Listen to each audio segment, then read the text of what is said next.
aragtida wasaaradda arrimaha dibadda oo aad hoggaanka ka tahay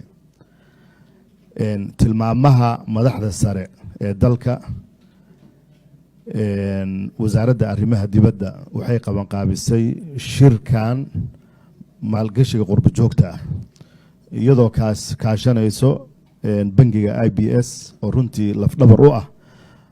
ganacsiga Soomaaliya ka socdo mudane wasiir runtii qurbo joogta Soomaaliyeed dalkan maalgashi rasmi ah oo lagu faanayay geliyeen inta hadda aad soo aragtay oo macradka lagu soo bandhigay waxay ahayd qayb yar oo kamid ah laakiin inta in ka badan ayay qurbo joogta Soomaaliyeed dalkooda gashteen runtii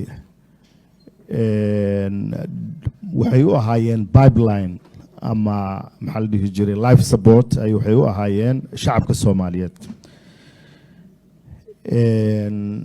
waxaan rajaynaynaa in dhiirigelinta ay mudan yihiin oo ay dowladda Soomaaliya la garab taagan tahay in la sii laabo oo inta in ka badan lagu dhiirigeliyo lana garab istaago oo wax kasto insensitive ah oo lagu dhiirigeli karo lagu dhiirigeliyo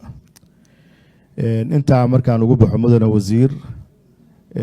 waxaan rabaa inaan hortaada ka qiro waaxda qurbo joogta ah dadaalka joogtada ay gelisay outreach-ka ama gaaridda qurbo joogta Soomaaliyeed haday dalka gudihiisa ku sugan yihiin iyo haday dibadiisa ku sugan yihiinba waxaan rajaynayaa waaxdana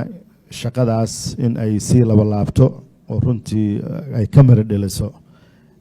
hadafka dowladda Soomaaliya iyo wasaaradda arrimaha dibadda ay ka leedahay qurbo joogta Soomaaliyeed runtii number xoog leh oo aqoon oo maskax ah ayaa dibadda nooga maqan hadii la tayeeyana waxay tari karaan wax weyn ayay ka tari karaan arinaha internationalka iyo dalkeena gudihiisa intaba My Bank Mastercard waxaad lacagtaada si toos ah uga bixi kartaa ATM-yada dalka iyo kuwa caalamka Mastercard-ka My Bank waa amaan oo waxa uu leeyahay 3D secure code helistiisu waa hadda dalbo